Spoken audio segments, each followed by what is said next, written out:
الرحمن الرحیم وبہ نستعین وهو خیر المعین صلی اللہ علی سیدنا محمد وآلہ الطاہرین۔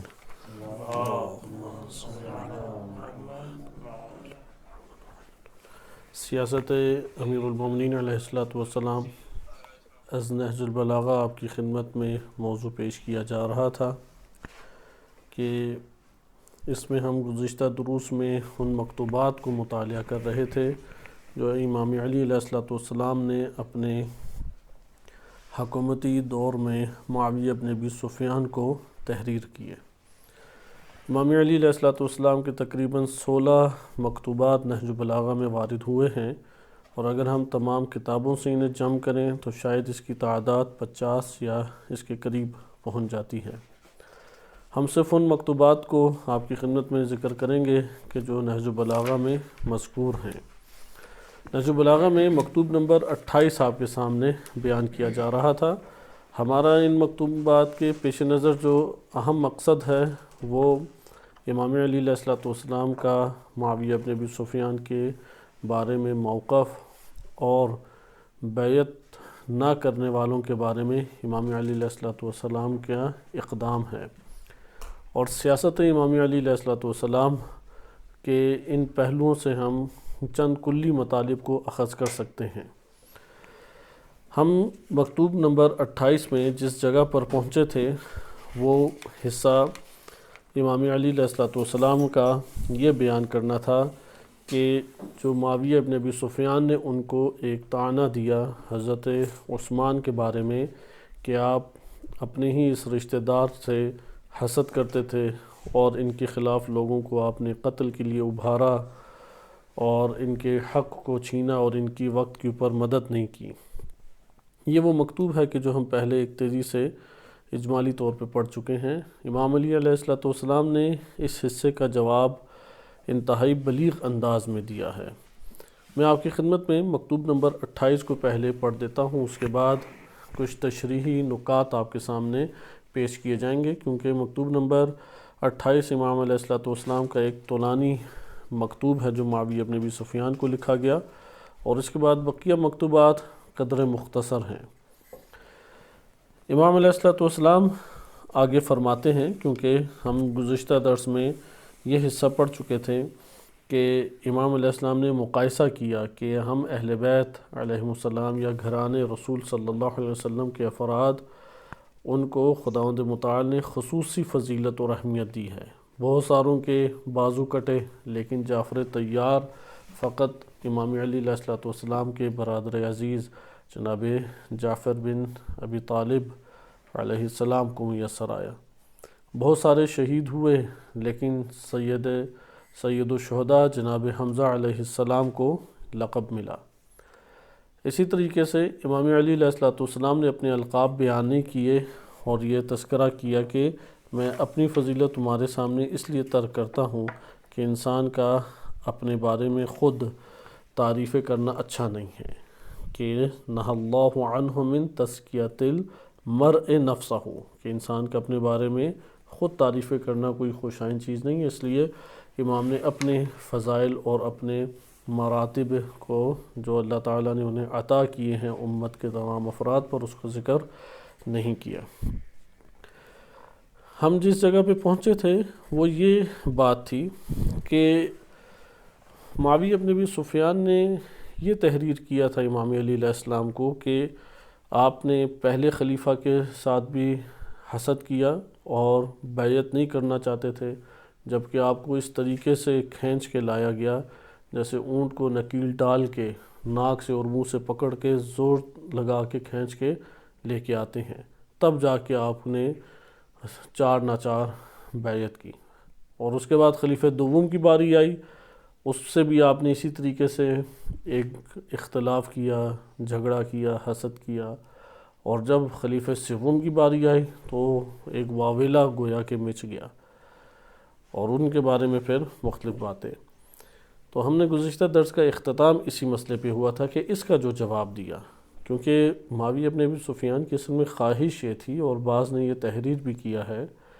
کہ کسی طریقے سے امام علی علیہ السلام سے غصے کے عالم میں خلیفہ اول و دوم کے خلاف اور خلیفہ سوم کے خلاف کچھ لکھوا لیا جائے،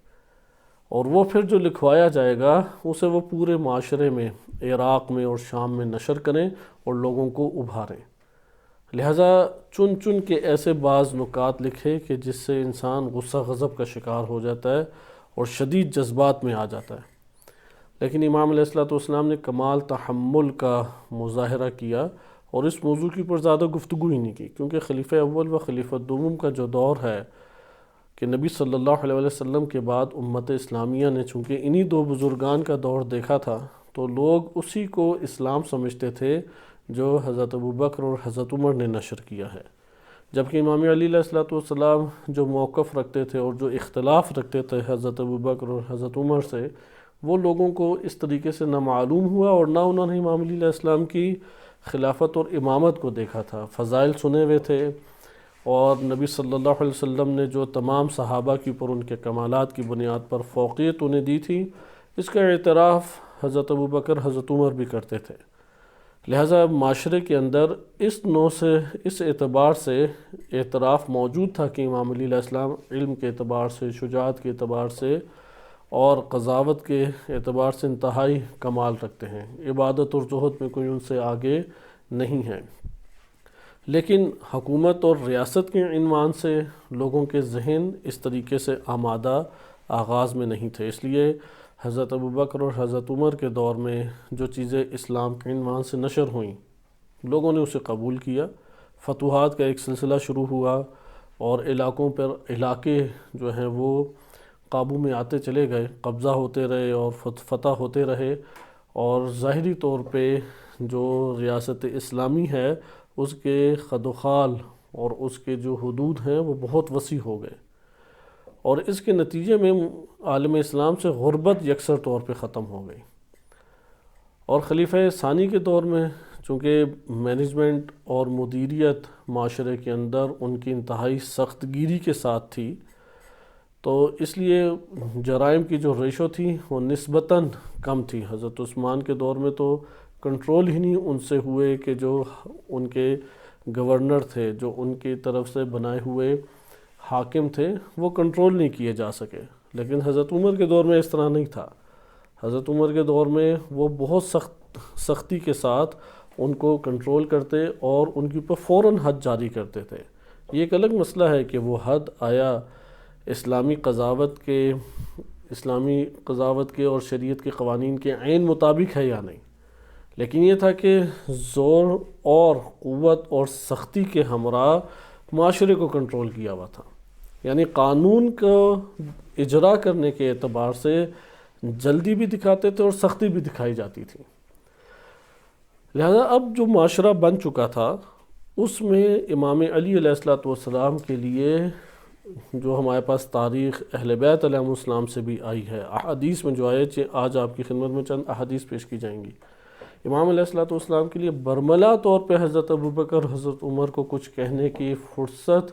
اور مہلت موجود نہیں تھی، یعنی اصلاً وہ ممبر سے عوام الناس کے سامنے امام علی علیہ السلام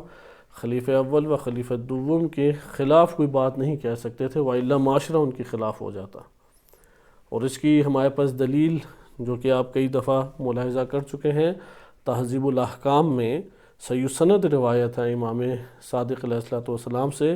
کہ امام حسن مجتبیٰ علیہ السلام کو امام علی علیہ السلام نے بھیجا کہ تراویح کو ختم کرایا جائے۔ مسجد کوفہ کے اندر تراویح پڑھنے والے افراد موجود ہیں اور دارالامارہ ساتھ ہے، اور اس کے عقب میں ہی امام علی علیہ السلام کا گھر ہے، لیکن جب امام کا یہ حکم سرکاری طور پہ سنایا گیا، اور سنانے والی شخصیت دیکھیں کون ہے، امام حسن مجتبیٰ علیہ السلام، جن کی عزت، تکریم، تعظیم نبی صلی اللہ علیہ وسلم کی سیرت و سنت کی وجہ سے مسلمانوں کے درمیان بہت زیادہ پائی جاتی تھی۔ یہ عزت اور تکریم کے باوجود لوگوں نے ایک بھرپور مظاہرہ کیا وہاں پہ، جیسے اردو میں مظاہرہ کہتے ہیں، احتجاج، جیسے روڈوں پہ نکل کے، اور ان کا شعار کیا تھا، وا عمرا وا عمرا، کہ ابھی حضرت عمر کو وفات پائے ہوئے، اس دنیا سے رخصت ہوئے چند دن نہیں ہوئے، اور ان کے طور طریقوں کو بدلنا شروع کر دیا ہے۔ لہٰذا امام علی علیہ السلام نے جب یہ منظر دیکھا تو حکم واپس لے لیا، اور امام حسن مجتبیٰ علیہ السلام کو پھر دوبارہ بھیجا کہ ان سے کہو جیسے تم نے نمازیں پڑھنی ہے پڑھو۔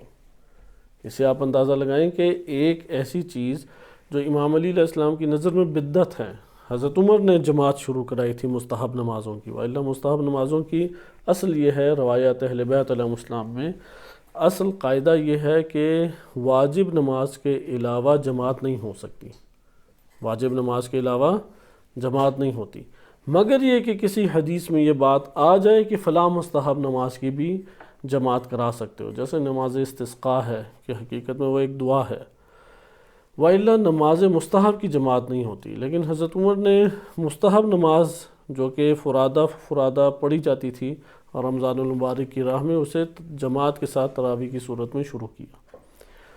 اب امام علی علیہ السلام کا موقف مخالف تھا حضرت عمر کے موقف سے۔ صحابہ میں اس طرح فقہی امور میں کافی اختلاف پایا جاتا تھا، سارے صحابہ ایک نہ سطح کے تھے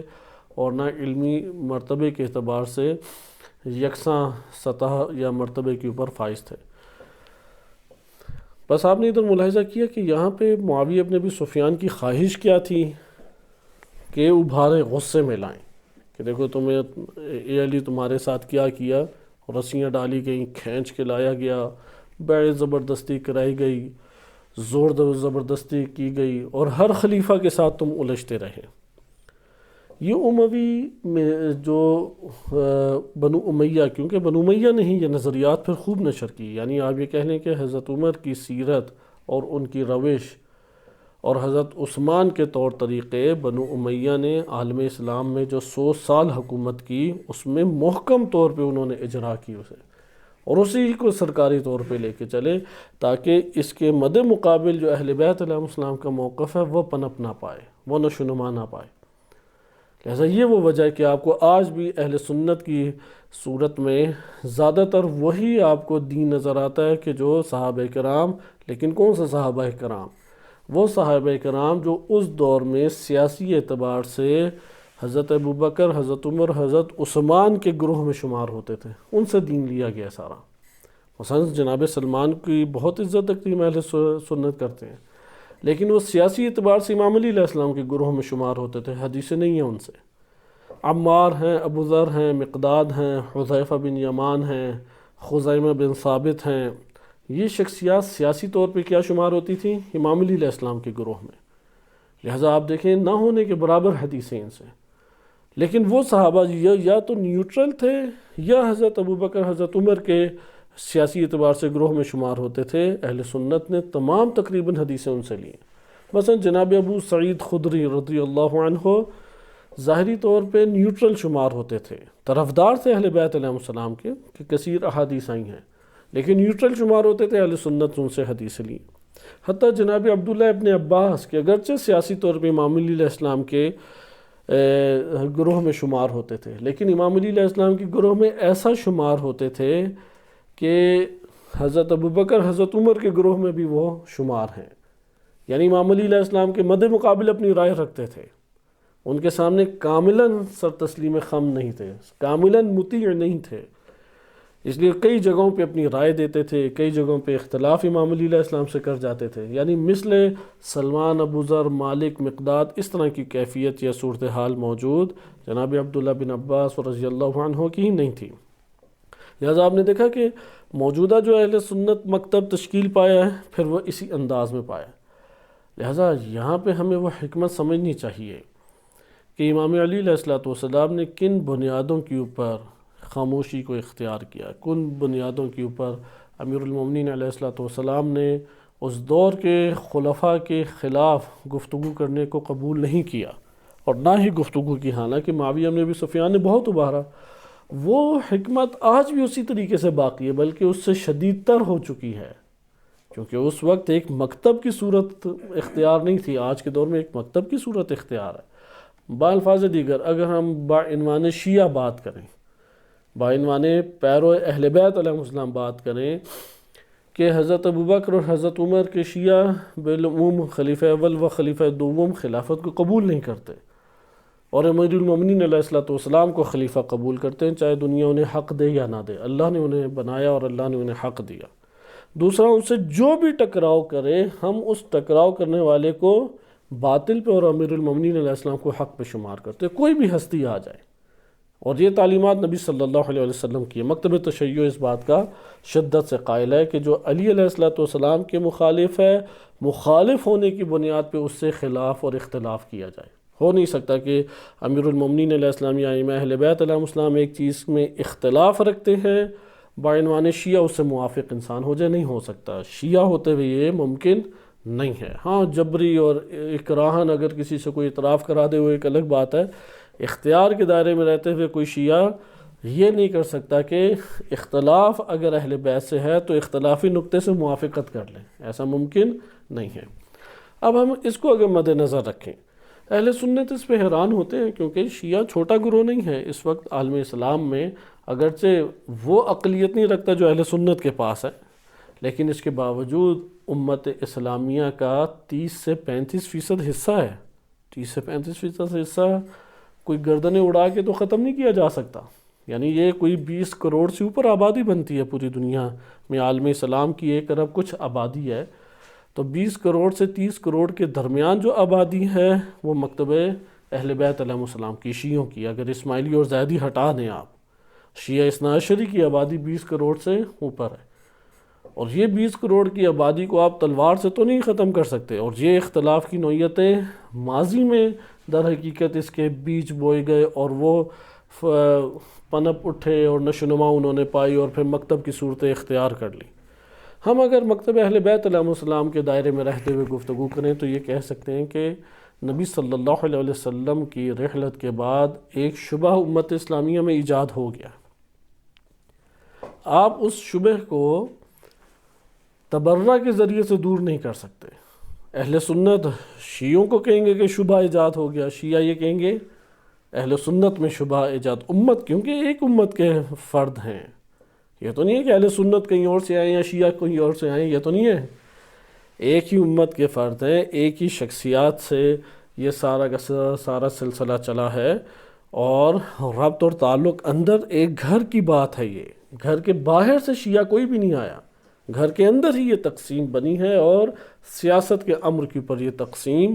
وجود میں آئی ہے۔ اہل سنت کے ہاں جو احادیث پہنچی ہیں، جیسا کہ میں نے تکراراً پہلے بھی دروس میں عرض کیا، کیونکہ وہ کلیدی نقطہ اگر ہم نہیں پکڑیں گے تو پھر ہم آج کے معاشرے میں صحیح تجزیہ تحلیل شیعہ سنی مسئلے پہ نہیں کر سکتے۔ شیعہ سنی مسئلہ جو ہے وہ تبرہ کے ذریعے سے مزید خراب ہوگا، اور مزید خراب ہو گیا تو اس میں امت اسلامیہ ضعیف ہوگی، کوئی اور ضعیف نہیں ہوگا۔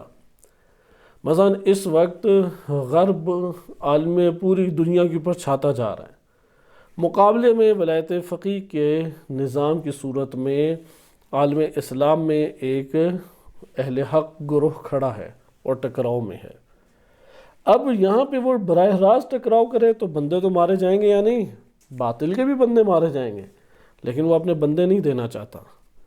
وہ نہیں چاہتا کہ اس گروہ کو گرانے کے لیے کوئی امریکی، کوئی اسرائیلی، کوئی برطانوی بندہ یا فوجی مارا جائے۔ اس نے کیا اہتمام کیا؟ اس نے تاریخ سے استفادہ کیا۔ اس نے کہا کہ یہ گروہ آپس میں لڑاؤ تو گر جائیں گے، روم اور ایران سے جنگیں کرائیں تو یہ فتح یاب ہو جائیں گے، انہیں آپس میں اگر لڑا دو تو یہ پھر حکومتیں بیٹھ سکتی ہیں، ان کے اوپر قبضے کی راہ آسان ہو سکتی ہے۔ اس لیے انہوں نے داعش اور طالبان ایک طرف وجود دیے گروہ، اور ایک طرف تبرہ گروہ وجود دیے۔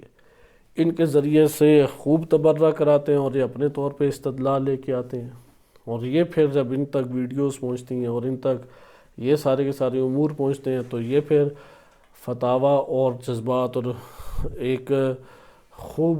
ابھار کے ساتھ نکلتے ہیں اور اپنے طور پہ اسلام کو نافذ کر رہے ہیں ہر دو، اور ٹکرا کے ایک دوسرے کو ختم کرتے ہیں۔ جیسا آپ نے ملاحظہ کیا کہ یہ والے پھر نتائج ہمارے سامنے آ جاتے ہیں۔ یعنی ہم ادھر سے ایک نتیجہ لیتے ہیں، کیونکہ امام علی علیہ السلام کی سیاست سے مکتب تشیع کو استفادہ کرنا چاہیے۔ معاویہ ابن ابی سفیان امام علی علیہ السلام کو کس کے اوپر ابھار رہا ہے؟ خلیفہ اول و خلیفہ ثانی کے بارے میں کوئی زبان کھولیں، کوئی تحریر کریں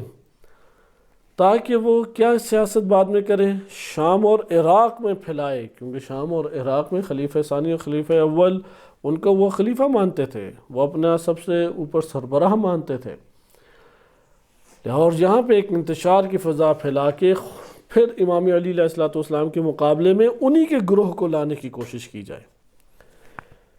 تو امام علی علیہ السلام نے کمال تدبر اور کمال تدبیر کا مظاہرہ کیا، اور امیر المومنین علیہ السلام نے فرمایا کہ تمہارا اس سے کیا لینا دینا، تمہارے لیے تو یہ بحث کوئی بنتی نہیں ہے، یعنی نہ تم 3 میں نہ 13 میں، تمہارا اس بحث سے کوئی لینا دینا نہیں ہے۔ اور جو تم نے مظلومیت کی میری بات کی ہے تو تم چاہ رہے تھے کہ عیب جوئی کرو، لیکن خود ہی تم اس عیب جوئی کے ذریعے سے اپنے نقائص کو سامنے لانے میں مجبور ہو گئے، کیونکہ مظلوم کسی بندے کا بننا ظالم بننے سے 1000 گنا بہتر ہے۔ ظالم کسی صورت نہیں بننا چاہیے، انسان مظلوم بن جائے۔ اس حکمت کو انشاءاللہ تعالی اب ہم چند اور دیگر جگہوں سے پڑھیں گے۔ میں آپ کی خدمت میں یہ بقیہ مکتوب پیش کر دیتا ہوں، کیونکہ یہ یہاں سے آغاز کریں گے کہ جو حضرت ابوبکر اور حضرت عمر کے دور میں ہوا اور ہمارے ہاں معتبر کتب میں وارد ہوا ہے۔ ابھی ہم سندی بحثوں میں نہیں وارد ہوتے، کیونکہ سندی بحثیں کئی طرح کے مراحل رکھتی ہیں۔ بعض اوقات ایسا ہوتا ہے کہ ایک حدیث کاملاً صحیح سند طریق سے پہنچ گئی، وہاں پہ تو ہم فوراً ہی متن کو لیں گے اور متن کے اوپر پہ بحث کریں گے۔ بعض اوقات ایسا ہوتا ہے کہ ایک حدیث ہمارے تک صحیح سند طریق سے نہیں پہنچی، مجہول الحال راوی ادھر موجود ہیں، اس کا ہمیں پھر سند کو بحث کرنے کے لیے اور قوی کرنے کے لیے کہ یہ خدشہ ہے کہ کہیں اس کے اندر اضافہ نہ کیا گیا ہو، کمی نہ کی گئی ہو، ان خدشات کو دور کرنے کے لیے ہمیں پھر اگلے مرحلے میں داخل ہونا پڑتا ہے اور کئی احادیث کو لانا پڑے گا، قرائن کو جمع کرنا پڑے گا، شواہد لانا پڑیں گے، یہاں تک کہ اتنی تقویت ہم سند کو دے دیں کہ ہم مطمئن ہو جائیں کہ اس سند میں جو راوی حضرات ہیں انہوں نے گفتگو کی ہے وہ کسی قسم کی تحریف کا شکار نہیں ہے، نہ اس میں زیادتی ہے، نہ اس میں کمی ہے، اور نہ یہ خود سے گھڑی گئی ہے۔ آئیں ہم اس کی طرف بڑھیں، خط کی طرف۔ امام علی علیہ السلام فرماتے ہیں کہ وَقُلْتَ إِنِّي كُنْتُ أُقَادُ كَمَا يُقَادُ الْجَمَلُ الْمَخْشُوشُ، کہ تم نے یہ لکھا ہے کہ مجھے اس طریقے سے گھسیٹ کے لایا جاتا ہے کہ جس طرح سے نکیل ڈال کے اونٹ کو کھینچ کے لایا جاتا ہے، حتیٰ حتیٰ کہ میں نے بیعت کر لی۔ وَلَعَمْرُ اللَّهِ، مجھے اللہ کی قسم میں کھاتا ہوں، لَقَدْ أَرَدْتَ أَن تَضُمَّ فَمَدَحْتَ، تمہارا ارادہ یہ تھا کہ تم مذمت کرو میری، لیکن تم نے تو میری تعریف کر دی، یعنی تم نے مجھے مظلوم ثابت کر دیا، ظالم ثابت نہیں کیا۔ اس کا مطلب میرا مد مقابل ظالم تھا، یعنی جو میں ایک کام نہیں کرنا چاہ رہا یقیناً اس کی وجوہات ہیں، وہ وجوہات آج ہم چند حدیثوں سے پڑھیں گے انشاءاللہ، اگر ٹائم کے وقت کے دامن میں گنجائش ہوئی تو الکافی سے اور رجال الکشی سے، جو کہ معتبر ترین ہماری کتب ہیں، اور غیبت امام زمان علیہ السلام کی کتابیں، تقریباً غیبت صغریٰ کی کتابیں ہیں، یہ غیبت کبریٰ کی کتابیں نہیں ہیں، اس سے ہم انشاءاللہ استفادہ کریں گے۔ تو امام نے فرمایا تم نے چاہا یہ تھا کہ تم مذمت کرو، فمدحت، تم نے مجھے مظلوم ثابت کر کے میری مدح کر دی کہ ان لوگوں نے میرے ساتھ ظلم کیا جو مجھے پکڑ کے اور کھینچ کے لے کے آئے ہیں۔ وَأَن تَفْصَحَ فَافْتَضَحْتَ، کہ تم نے یہ چاہا تھا کہ تم میری عیب جوئی کرو، مجھے رسوا کرو، لیکن خود رسوا ہو گئے۔ وَمَا عَلَى الْمُسْلِمِ مِنْ غَضَاضَةٍ فِي أَنْ يَكُونَ مَظْلُومًا، کہتے ہیں کہ ایک مسلمان آدمی کے لیے اس میں کون سی عیب کی بات ہے کہ وہ مظلوم ہو، یعنی اس کے اوپر وہ اس کا عنوان مظلوم بنے، اس کے مد مقابل افراد پھر ظالم ہیں۔ مَا لَمْ يَكُنْ شَاكًّا فِي دِينِهِ، جبکہ اس مسلمان جس کے ساتھ ظلم کیا جا رہا ہے، جس پر ظلم ڈھایا جا رہا ہے، اسے اپنے دین میں ایک ذرہ بھی شک نہیں ہے۔ کہتے ہیں میں یقین کے عالم میں تھا کہ میں حق کے اوپر ہوں اور میرا فیصلہ حق ہے، میں شک کے عالم میں نہیں تھا، لیکن تم اپنی بات کرو تو تم یہ جو امور انجام دے رہے ہو، تم جو بیعت توڑ رہے ہو، جو تم بہانہ بنا کے قتل عثمان کا مسلمانوں کو لے کے مد مقابل آ گئے ہو، کیا تم حق پر اپنے آپ کو سمجھتے ہو؟ اندر سے تم شک کے عالم میں ہو، تمہیں پتہ ہے کہ تم یہ درست کام نہیں کر رہے، لیکن میں جو قدم اٹھایا اس وقت بھی اور اب بھی جو قدم اٹھا رہا ہوں کیا ہے؟ حالت یقین کے اوپر ہے۔ ولا مرتابا بِيَقِينِهِ، کہ میں اپنے یقین میں کبھی بھی شک کا شکار نہیں ہوا۔ وَهَذِهِ حُجَّتِي لَا غَيْرِكَ قَصْدُهَا، کہ یہ تمہارے جو میری تمہاری طرف یہ میری دلیل ہے، یعنی اس دلیل کا تعلق اگرچہ تمہارے غیر سے ہے، یعنی یہ جو میرے ساتھ ہوا وہ تم نے نہیں کیا اور تم سے وابستہ بھی نہیں ہے۔ یہ وہ وابستہ کس سے ہے؟ خلیفہ اول، خلیفہ دوم اور ان کے ساتھ جو سیاسی گروہ تھا اس سے وابستہ ہے۔ لیکن اس کے باوجود یہ جو دوسروں کی تمہارے غیر کی جانب اس کے حجت ہے اور دلیل ہے، اس کے باوجود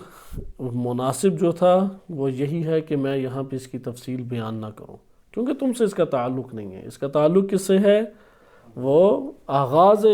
ابتدائی اسلام میں رحلت رسول صلی اللہ علیہ وسلم کے بعد حضرت ابوبکر اور حضرت عمر اور ان کے ساتھ جو سیاسی گروہ تھا اس سے وابستہ ہے۔ جب اس سے وابستہ ہے تو تم سے وابستہ نہیں ہے،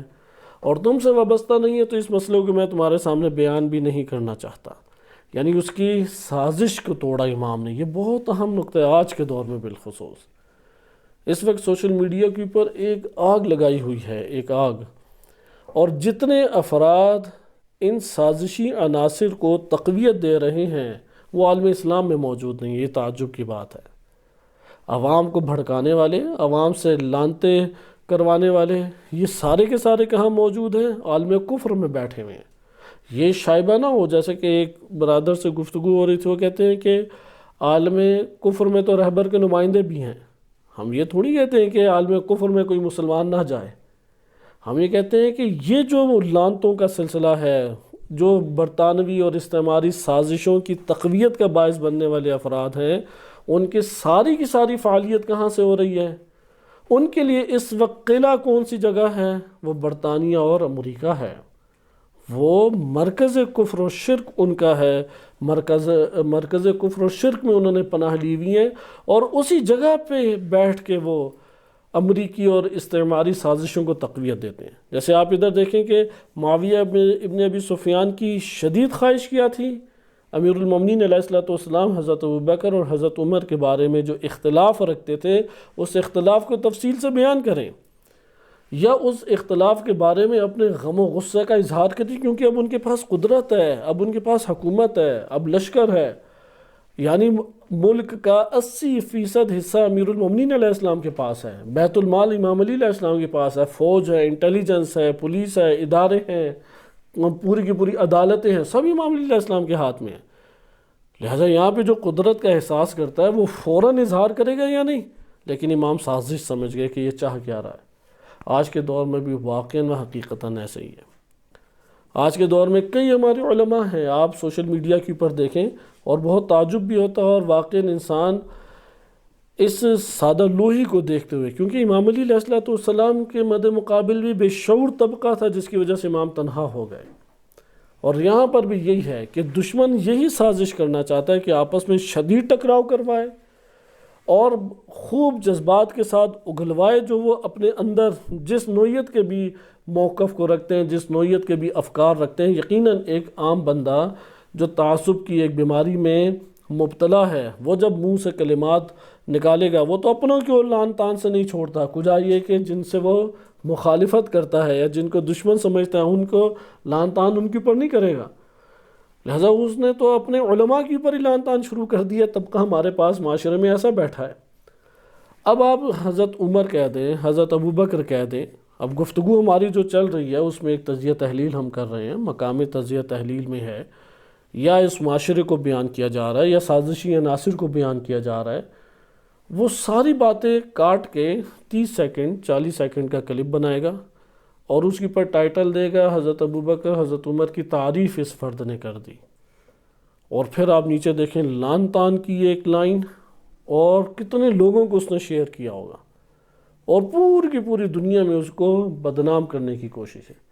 اور اس کے ساتھ اگر آپ نے کسی اہل سنت مولانا سے ایک اچھی ملاقات کر لی، ان کو دعوت دی، وحدت اسلامی کے عنوان سے آپ نے انہیں قریب کیا، وہ تصویر چسپاں کر دیں تو دیکھنے والے کے ذہن میں کیا عکس بنے گا؟ اس ٹائم یہ والا معاشرے میں ہمارے کام ہو رہا ہے۔ لہذا ان کی نظر میں تشیع کا معیار کیا ہے؟ لعن طعن کرنا۔ یعنی واقعی امام علی علیہ السلام کے دور میں ہوتے اور اس جگہ کے اوپر امام علی علیہ السلام نے جو بات ختم کر دی اور فرمایا کہ میں مناسب نہیں سمجھتا کہ اس مسئلے میں تم سے میں گفتگو مزید کروں، یہاں پہ امام علی علیہ السلام کے یہ خلاف ہو جاتے ہیں، کہتے ہیں آپ کے پاس حکومت ہے، آپ کے پاس طاقت ہے، آپ کے پاس فوج ہے، لشکر ہے، کہاں وہ بہادری آپ کی گئی جو بدر، احد، حنین، خندق میں آپ نے دکھائی تھی؟ وہ امام علی علیہ السلام کے ممکن ہے خلاف ہو جاتے، کہتے ہیں کیوں نہیں آپ قاتلان زہرا کے بارے میں گفتگو پیش کر رہے؟ کیوں نہیں آپ جنہوں نے ظلم ڈھائے ہیں نبی کی بیٹی کے اوپر، آپ ان کے ظلم و ستم کو ظاہر نہیں کر رہے؟ ہزار دلیلیں لے کے آ جائیں گے جو آج بھی لے کے آ رہے ہیں، لیکن امیر المومنین علیہ السلام سازش کو ناکام کیا۔ آج کے دور میں بھی واقعی سازش ہے۔ اس لیے امامہ پوش افراد ہوں یا کوئی اور فرد ہوں، وہ افراد جو ان امور میں مکتب تشیع کے اندر بیٹھے عام سادہ لو افراد کو پمپ کر رہے ہیں، ابھار رہے ہیں، منفی چھوٹے چھوٹے سیکنڈ اور چھوٹی چھوٹی ویڈیوز اور کلپ بنا کے اور تصویروں کو جوڑ کے ان کے ذہن کو تخریب کرتے ہیں اور لانتے ڈلواتے ہیں، وہ یہی والا امر انجام دے رہے ہیں جو معاویہ ابن ابی سفیان چاہتا تھا۔ در حقیقت معاویہ ابن ابی سفیان اگلوانا چاہ رہے کہ آپ کچھ بولیں حضرت ابوبکر، حضرت عمر کے بارے میں، پھر دیکھیں میں کیا کرتا ہوں۔ اور یہاں پہ بھی دشمن یہی چاہتا ہے کہ بولے یہاں پہ، اور یہاں پہ حکمت کیا ہے؟ وہی جو امیر المومنین علیہ السلام نے کیا۔ حتیٰ کہ ایک سنجیدہ فرد ہیں، ان سے گفتگو ہو رہی تھی تو ان سے میں نے سوال کیا اپنے طور پہ کہ آپ بتائیں اگر آپ امام علی علیہ السلام کے دور میں ہوتے تو حضرت عمر کو روم اور ایران کی جنگوں میں مشورہ دیتے؟ کہتے نہیں میں کبھی بھی نہ دیتا۔ میں نے کہا اگر آپ ہوتے حضرت ابوبکر، حضرت عمر کی جگہ پہ تو آپ ان کے امام علی علیہ السلام کے دور میں حضرت عمر کی حکومت میں آپ خاموشی سے بیٹھ جاتے؟ کہتے ہیں نہیں میں کبھی بھی خاموشی سے نہ بیٹھتا۔ آپ ان کا عزت احترام کرتے؟ کہتے ہیں میں کبھی بھی نہ کرتا۔ تو میں نے کہا پھر آپ یقین جانیں کہ آپ امام علی علیہ السلام سے زیادہ اسلام کا درد رکھتے ہیں، آپ زیادہ جناب سیدہ سلام اللہ علیہ کے حامی ہیں امیر المومنین علیہ السلام سے، کیونکہ امام علی علیہ السلام نے تو مشورہ دیا وہاں پہ روم اور ایران کی جنگ کے مد مقابل۔ امام نے تو معاشرے کے اندر امت اسلامیہ میں اپنا بھرپور کردار ادا کیا، جس چیز کو وہ انجام دینا چاہتے تھے اس کو امام علی علیہ السلام نے انجام دیا۔ ایک جگہ آپ بتا دیں حکومتی سطح کے اوپر کہ جہاں پہ خلیفہ اول و خلیفہ دوم کے خلاف امام علی علیہ السلام نے ایک تقریر کی ہو، حتیٰ یہ جو خطبہ شکشکیہ ہے، علماء اور محققین اعتراض کرتے ہیں یہ خطبہ شکشکیہ نہیں ہے، یہ جناب عبداللہ ابن عباس سے چونکہ وارد ہوا ہے۔ جناب عبداللہ ابن عباس کو ایک جنگل اور بیابان میں لے گئے، وہاں پہ جناب عبداللہ بن عباس نے جب گفتگو کی تو وہاں پہ انہوں نے امام علی علیہ السلام نے اپنے جذبات کا اظہار فرمایا اور ان مطالب کو پیش کیا، اور اسی اثناء میں ایک بندہ آ گیا، اور جب وہ بندہ آ گیا تو بات کٹ گئی۔ اب عبداللہ ابن عباس نے بھرپور کوشش کی کہ وہ بات دوبارہ آگے جاری رہے، تو امام نے اسے آگے نہیں کہا اور فرمایا کہ یہ شکشکیہ کہتے ہی اسی ہیں، اس کو ہیں کہ جب ایک اونٹ ہیجان میں ہوتا ہے تو وہ پھر اگل دیتا ہے بعض چیزیں۔ تو اس سے امام علیہ السلام نے اس ضرب المثل سے تشبیہ دی، یہ ضرب المثل ہے کہ یہ جو چیزیں میرے منہ سے ادا ہو گئی ہیں کہ یہ ایک غم میرے وجود کے اندر سختی سے پایا جاتا تھا، تو وہ بس جتنا ادا ہو سکا میں نے ادا کر دیا۔ اس کے بعد عبداللہ ابن عباس نے جتنا زور لگایا امام نے آگے بیان نہیں کیا، اس لیے امام نے یہ معاشرے کے اندر نہیں ذکر کیا، منبر پہ یہ خطبہ نہیں دیا۔ لہٰذا یہ حکمت سمجھنی چاہیے، کیونکہ اس موضوع کے اوپر مد مقابل وہ سازشی طور پہ استفادہ کرتا ہے، اور اس لیے میں نے عرض کیا کہ پاکستان کی سرزمین پہ بیٹھ کے وہ نہیں یہ والی بات کرتے۔ ابھی جتنے علماء ہیں جو اس حوالے سے بڑے شعر بنتے ہیں وہ کہاں پہ ہیں؟ وہ بیٹھے ہوئے ہیں غربی ایک کفر و شرک کے مراکز کے اندر بیٹھ کے، اس کو اپنی پناہ گاہ بنا کے وہاں پہ یہ تمام کی تمام باتیں کر رہے ہیں۔ یا بہت ہوا تو کہاں کر لیں گے؟ عشر محرم ہے، محرم کے عشرے میں 4 سیکنڈ 3 منٹ 4 منٹ کی گفتگو کر کے واپس ایران چلے آتے ہیں۔ لہٰذا یہ معاشرے کے اندر رہنے کے سلیقے اگر آپ مطالعہ کریں جو اہل بیت علیہ السلام نے ہمیں دیے ہیں، اس میں زبان کی حفاظت کا سب سے زیادہ درس ہے۔ الکافی کی آخری جلد روضۃ الکافی کی پہلی حدیث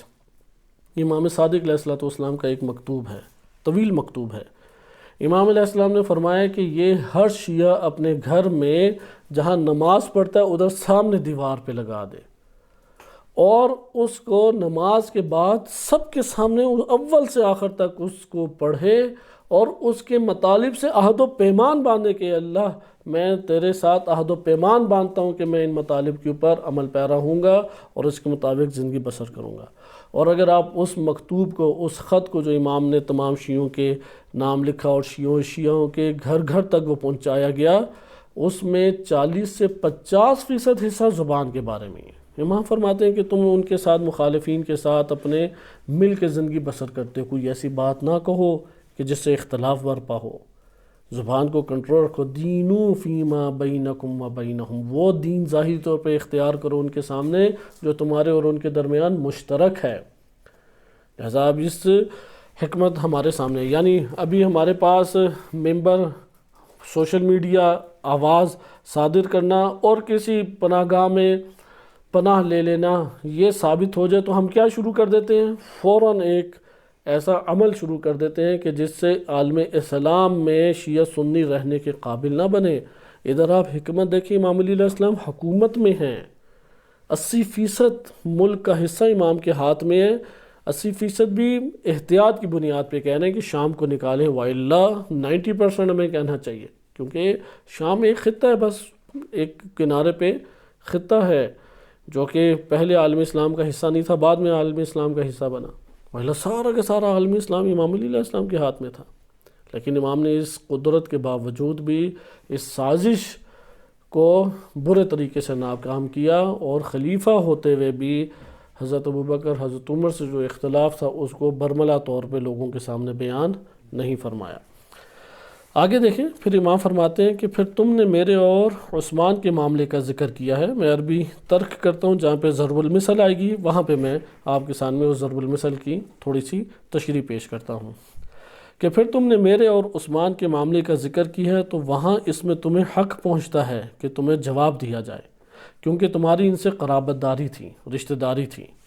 اچھا، تو پھر سچ سچ بتاؤ کہ ہم دونوں میں ان کے ساتھ زیادہ دشمنی کرنے والا اور ان کے قتل کا سر و سامان کرنے والا کون تھا؟ اور اس بندے کا نام بتاؤ، میں تھا یا تم تھے؟ کیونکہ معاویہ بن ابی سفیان ہے کہ جس نے حضرت عثمان کی مدد کا وعدہ بھی کیا، اور حضرت عثمان بار بار کہتے رہے کہ بھیجو میری طرف ایک لشکر کو، بھیجو میری طرف ایک بھرپور کمک بھیجو، مدد میری کرو، لیکن جب لشکر ایک تو بہت تاخیر سے بھیجا، اور بھیجنے کے بعد کہا کہ مدینہ سے پہلے فلاں ٹیلے کے پاس یا فلاں جگہ کے اوپر رک جانا جب تک فلاں بندہ تمہارے تک خبر ایک نہ لے کے آئے۔ یہ نہیں بتایا انہیں کہ کیا خبر لے کے آئے گا، اور پھر وہ خبر لانے والے نے یہ خبر دی کہ عثمان بن عفان کو قتل کیا جا چکا ہے، اور وہاں سے وہی لشکر واپس آ گیا۔ اور یہ بات سارے کے سارے، کیونکہ لشکر بھی ایک بڑا تھا اور افراد یہ بات جانتے تھے کہ معاویہ بن ابی سفیان کی طرف سے آ چکے، اس لیے یہ سازش بھی معاویہ بن ابی سفیان کی پکڑی گئی، اور کتابوں میں، تاریخ میں اہل سنت نے اس کو نقل کیا ہے۔ اس لیے امام نے فرمایا کہ ہم دونوں میں سے ان کے ساتھ دشمنی کرنے والا، ان کے قتل کا سر و سامان کرنے والا کون تھا؟ وہ کہ جس نے اپنی امداد کی پیشکش کی اور انہوں نے اسے بٹھا دیا اور روک دیا۔ یعنی امداد کی جب پیشکش کی اور لشکر بھجوایا تو لشکر کو خود روک دیا اور ایک جگہ کے اوپر بٹھا دیا، کہا کہ وہ میں تھا، یہ تم تھے، تم نے وہ لشکر نہیں داخل ہونے دیا مدینہ میں۔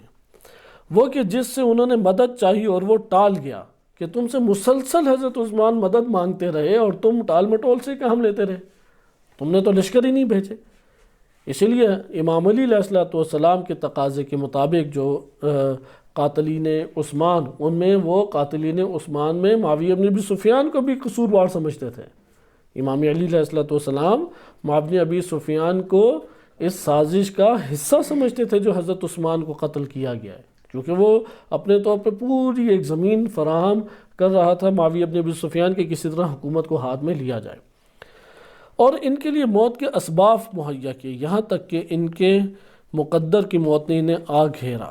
ہرگز نہیں، خدا کی قسم، پہلا زیادہ دشمن ہرگز قرار نہیں پا سکتا۔ اللہ ان لوگوں کو خوب جانتا ہے جو جنگ سے دوسروں کو روکنے والے ہیں اور اپنے بھائی بندوں سے کہنے والے ہیں کہ آؤ ہماری طرف آؤ، اور خود بھی جنگ کے موقع پہ برائے نام ٹھہرتے ہیں۔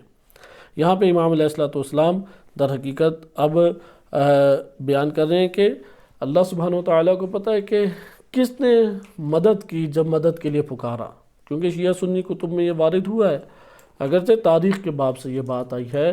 کہ امام علی علیہ السلام سے جب مدد چاہی تو امام علی علیہ السلام نے حضرت عثمان کی مدد کی، امام حسن و حسین و بنی ہاشم کے افراد کو حفاظت کے لیے امام علی علیہ السلام نے بھیج دیا، لیکن اس قدر دباؤ تھا اور پورے ملک سے لوگ آئے ہوئے تھے کہ جنہوں نے حضرت عثمان کے گھر کا محاصرہ کر لیا اور کئی جگہوں سے داخل ہو گئے کہ تفصیل آپ پہلے پڑھ چکے ہیں۔ آگے امام فرماتے ہیں کہ بے شک میں اس چیز کے لیے معذرت کرنے کو تیار نہیں ہوں، کیونکہ معاویہ نے یہ بات بھی خط میں لکھی تھی امام علی علیہ السلام کو طعنہ دیتے ہوئے کہ آپ حضرت عثمان سے ہمیشہ ہی ٹکراؤ اور اختلاف کے عالم میں رہے ہیں، اگر ایسی بات ہے کہ قریب ہوتے تو معذرت خواہی ان سے کر لیتے، لیکن بجائے یہ کہ آپ معذرت خواہی کریں اور ان کا ساتھ دیں، ہمیشہ ان کی مخالفت کی، اور مخالفت کر کے دیگر گروہوں کو قوی کیا۔ تو یہاں پہ اب امام علیہ السلام اس کو بھی، یعنی امام نے یہ بات بیان فرمائی کہ غور کرو کہ میں نے مدد کی، نہ تم نے، میں نے ان کے خلاف سازش نہیں کی، لیکن تم نے سازشی طور پہ ٹال مٹول کی، سازشی طور پہ دیر سے مدد اور کمک کے لیے لشکر بھیجا اور ایک جگہ پہ ٹھہرا دیا اور بٹھا دیا، مدینہ میں وارد نہیں ہونے دیا، یہاں تک کہ انتظار میں رہے کہ خلیفہ سوم قتل ہو جائیں، جبکہ ان میں سے کوئی امر میری طرف سے انجام نہیں پایا۔ اس لیے اللہ تعالیٰ زیادہ بہتر جانتا ہے کہ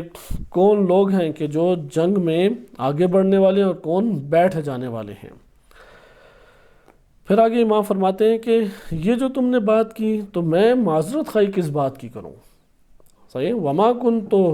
لاعتذر من انی كنت انقم علیہ احداثا،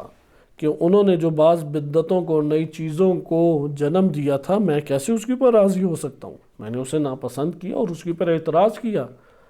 لہذا ایسا نہیں ہو سکتا حضرت عثمان جو عمل انجام دیں اور جس چیز کو بھی وجود دے میں اس پہ راضی ہو جاؤں، نہیں، ایسی بات نہیں ہے۔ اس لیے میں ان سے راضی اس مسئلے میں نہیں ہو سکتا تھا، اور میں اقرار کرتا ہوں کہ انہوں نے جو احداث وجود دیے تھے، جو آپ کہہ لیں کہ بدعتیں وجود دی تھیں، ان کے اوپر امام علی علیہ السلام شدید اختلاف رکھتے تھے۔ پھر آگے فرماتے ہیں وَإِن كَانَ الذَّنْبُ إِلَيْهِ إِرْشَادِ وَهِدَایَةِ لَهُ، اور اگر تم اس کو گناہ میری طرف سے شمار کرتے ہو کہ میں نے ان کی کیوں رہنمائی کی اور کیوں میں نے انہیں ہدایت دی، یہ میرا گناہ ہے، فَرُبَّ مَلُومٍ لَا ذَنْبَ لَهُ، تو ایسا ہوتا ہے کہ کئی ایسے افراد ہیں جنہیں ملامت تو کیا جاتا ہے لیکن ان کا کوئی جرم نہیں ہوتا۔ تم بھی اسی طرح سے، یعنی میرے اوپر ملامت تو کی جا رہی ہے لیکن میرا جرم نہیں ہے، یہ جرم نہیں ہے کہ میں کسی کو ہدایت دوں، رہنمائی کروں، ارشاد کروں اور اس کو سیدھی راہ دکھاؤں، یہ تو حوصلہ افزائی تمہیں کرنی چاہیے۔ ہاں اگر تم اس کے اوپر مجھے ملامت کرتے ہو تو فَرُبَّ مَلُومٍ، کتنے ہی ایسے ملامت والے ہیں، ملامت جن کی پر کی جاتی ہے، کتنے ایسے افراد ہیں، لا ذنب لہ، ان کا کوئی گناہ یا خطا نہیں ہے، ولا یستفید الذنۃ المتنصح، یہاں پہ امام علیہ السلام نے ایک شعر پڑھا، یہ شعر دلچسپ شعر ہے، اور مفتی جعفر حسین اعلی اللہ مقامہ انہوں نے اپنے اس کے اوپر بڑا خوبصورت حاشیہ لکھا، ضرور پڑھیں نہج البلاغہ میں اس مکتوب کے ضمن میں۔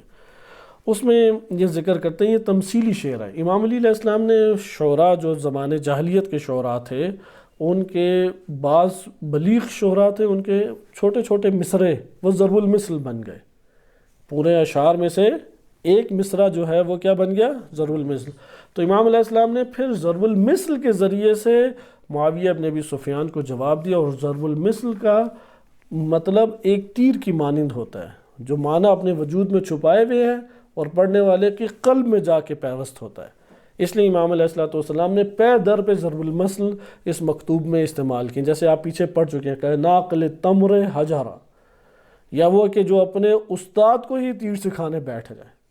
صحیح ہے، یا یہ کہ جو ایک فراواں ایک نعمت رکھتا ہے اس کو جا کے آپ ایک وہی چیز دینے شروع ہو جائیں. مثلا جو ارب پتی ہے، ارب ڈالر رکھتا ہے، اسی کو جا کے 1000 روپے آپ دیں کہ یہ میں آپ کے لیے لے کے آیا ہوں. وہ کہے گا کہ یار یہ کیا تم کام کر رہے ہو؟ تو وہ کہتے ہیں کہ اسی طرح کہ تمہارے عجائبات ہمارے سامنے ایسے ہی ابھرے. تو 3 ضرب المثل بڑی خوبصورت امام نے اختتام پہ پیش کی ہیں، کیونکہ یہ مکتوب الحمدللہ اختتام پذیر ہو رہا ہے. تو یہ بات جو ملومن فرب ملوم لا ذنب لہو،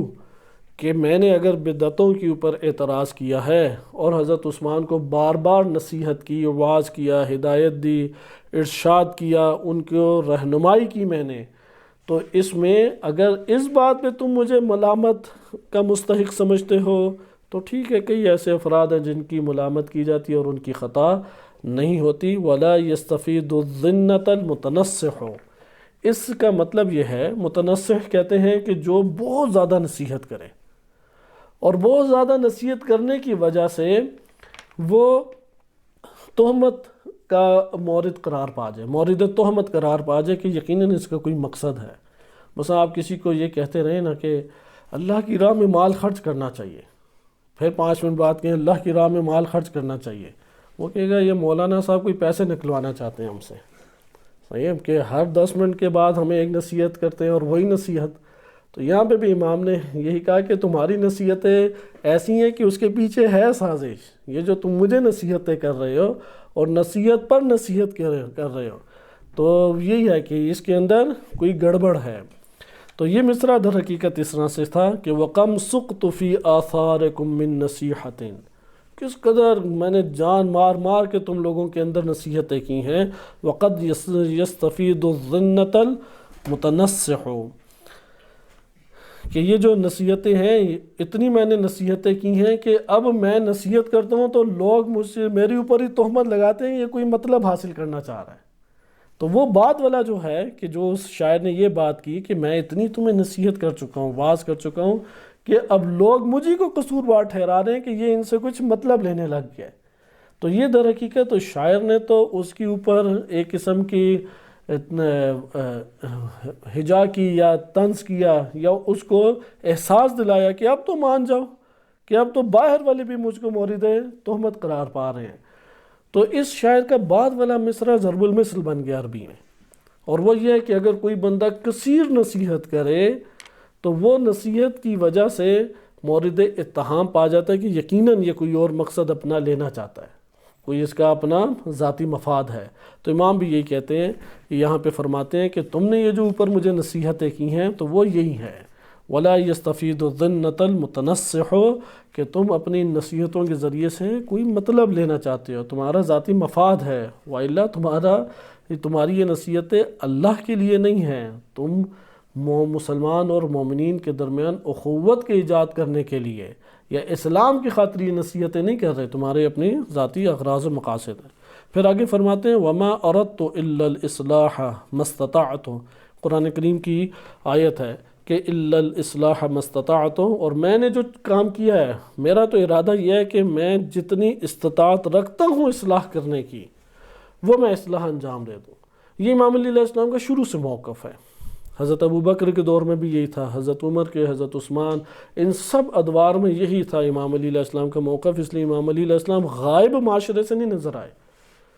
یہ جملہ غلط اور باطل ہے امام علی علیہ السلام کے بارے میں کہ انہوں نے گوشہ نشینی کی زندگی اختیار کی. نہیں، معاشرے میں حکومت انہیں گوشہ نشین کرنا چاہتی تھی، لیکن امام علیہ السلام میں جتنی استطاعت تھی اصلاح کی انہوں نے اس اصلاح کو برپا فرمایا. اور یہ پھر قرآن کی آیت ہے وَمَا تَوْفِيقِ إِلَّا بِاللَّهِ، کہ میری جتنی بھی توفیق ہے فقط اللہ کی جانب سے ہے. علیہ توکلت وإلیہ انیب، کہ میں فقط اللہ پہ توکل کرتا ہوں اور اسی کی طرف رجوع کرتا ہوں. پھر آگے فرماتے ہیں وَذَكَرْتَ أَنَّ لَيْسَ لِي وَلِأَصْحَابِ عِنْدَكَ إِلَّا السَّيْفِ. خط کے اختتام پہ پھر دھمکی دی معاویہ ابن ابی سفیان نے امام علی علیہ السلام کو کہ علی، یعنی سادہ الفاظ میں اگر کہا جا سکے کہ اگر اے علی آپ اپنی حرکتوں سے باز نہ آئے اور اپنے ان افراد کو کنٹرول نہ کیا، اپنے اصحاب کو اور بندوں کو کنٹرول نہ کیا،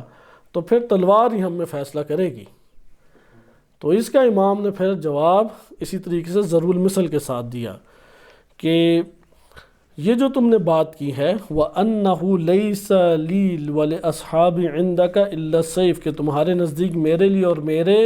اصحاب کے لیے تلوار کے علاوہ پھر کچھ نہیں ہے. فَلَقَدْ أَضْحَقْتَ بَعْدَ اسْتِعْبَارٍ فَلَقَدْ أَضْحَقْتَ بَعْدَ اسْتِعْبَارٍ یہ ضرب المثل ہے کہ تم نے ہنسانے کے بعد رونے والوں نہیں رلانے کے بعد تم نے رلانے کے بعد رونے والوں کو بھی ہنسا دیا. یہ بات کہہ کے تو تم نے رونے والوں کو بھی کہہ کے لگوا دیا ہنسا دیا. یہ ضرب المثل تب بولی جاتی ہے کہ ایک جگہ پہ بہت غمگین ماحول اور سارے رو رہے ہیں. اب وہاں پہ آپ چھوٹی مزاحیہ بات کریں گے تو لوگ رونے کو چھوڑ کے ہنسیں گے، یا بہت ایسی مضحکہ خیز بات کریں گے کہ جس کی وجہ سے وہ مجبور ہو جائے کہ رونے کو ترک کر کے ہنسنا شروع کر دے. تو کہتے ہیں کہ یہ جو تم نے تلوار کی بات کی ہے اور وہ بھی میرے سامنے تلوار کی بات کی ہے تو یہ ایسی ہی ہے کہ جیسے تم نے رونے والے کے درمیان میں ایک ایسا لطیفہ چھوڑا ہے کہ جس سے وہ بیچارے سارے ہنسنے کے اوپر مجبور ہو جائیں. کہ فَلَقَدْ أَضْحَقْتَ بَعْدَ اسْتِعْبَارًا مَتَى أَلْفَيْتَ بَنِي عَبْدِ الْمُطَّلِبِ عَنِ الْأَعْدَاءِ نَاكِلِينَ وَبِالسَّيْفِ مُخَوَّفِينَ. تم ذرا یہ تو بتاؤ کہ بنی عبد المطلب کی جو نسل ہے ان کا خاندان ہے، کب ایسا ہوا ہے کہ وہ دشمن سے پیٹ پھرا کے بھاگے ہوں یا تلواروں سے انہیں خوفزدہ کیا ہو. عبد المطلب کے بیٹوں کو کب تم نے ایسا دیکھا ہے تاریخ میں کہ دشمن سے وہ پیٹ پھرا کے بھاگ گئے ہوں اور ان کو تلواروں سے خوفزدہ کیا جائے. پھر یہاں پہ امام نے ایک اور شاعر کا جملہ پڑھا، یہ بھی ضرب المثل ہے. لیکن پہلے بھی اضحقت بعد استعبار یہ کیا ہے ضرب المثل. اب ایک اور ضرب المثل امام نے پڑھا لبس قلیلا یلحق الحیجا حمل. یہ اصل میں ایک شعر ہے کہ جو زمانے جاہلیت میں ایک جنگ ہوئی تھی حرب داحس. زمانے جاہلیت میں ایک جنگ ہوئی تھی، اس کا نام ہے حرب داحس. حرب داحس میں ایک فریق تھا مالک بن زہیر اور اس کا مد مقابل تھا حمل بن بدر. حمل بن بدر اور مالک بن زہیر میں ہوئی. یہ جو مالک بن زہیر تھا اس نے اس کے اونٹ چرا لیے. حمل بن بدر کے اونٹ جو ہیں وہ پکڑ کے لے گیا. حمل بن بدر کا تعلق قبیلہ قشیر سے تھا. قبیلہ قشیر سے حمل بن بدر کا تعلق تھا. تو اس کے اونٹوں کو جب چرا لیا تو یہ بڑا شجاع بندہ تھا، بہادر بندہ تھا اور اکیلا ہی ٹوٹ پڑتا تھا. تو جن راہزنوں نے چرائے تھے اسی رات اس نے ان کے اوپر حملہ کیا اور حملہ کر کے ایسی آفت ان کے اوپر مچائی اور اپنے اونٹوں کو آزاد کرا کے لے آیا. اور اس وقت یہ بار بار یہی شعر پڑھ رہا تھا کہ تم تھوڑی سی مجھے فرصت تو دو، حمل ابھی تمہارے اوپر آتا ہے. اور کتنی خوبصورت موت ہے کہ جو اس طرح کے جھگڑوں میں موت ہمارے اوپر آن پڑتی ہے. یہ اس کا شعر تھا. یعنی شعر کے جملے دیکھیں لبس قلیلا تھوڑا سا ٹھہرو، یلحق الحیجاء حمل حمل ابھی جنگ میں کود پڑتا ہے، تھوڑا ٹھہرو، حمل ابھی جنگ میں کود پڑتا ہے. اور حمل کا تو نظریہ کیا ہے، ما احسن الموت کتنی خوبصورت ہے وہ موت، اذا الموت نزل جب موت نازل ہوتی ہے، جب موت اس کے اوپر آتی ہے. کہتے ہیں کہ تم موت سے مجھے ڈراتے ہو، تم ٹھہرو ابھی میں تمہارے اندر آ کے ایک آفت پہنچاتا ہوں. تو ادھر بھی معاویہ کو یہی کہا کہ لبس قلیلا تھوڑا ٹھہرو، یلحق الحیجا حمل حمل بھی تمہارے اندر آ کے ایک آفت کو برپا کرتا ہے. فتح یطلبک من تطلب ویقرب منک ما تستبعد کہ ان قریب جسے تم طلب کر رہے ہو وہ خود تمہاری تلاش میں نکل کھڑا ہوگا. تم جس کو کہہ رہے ہو کہ پھر میری تلوار،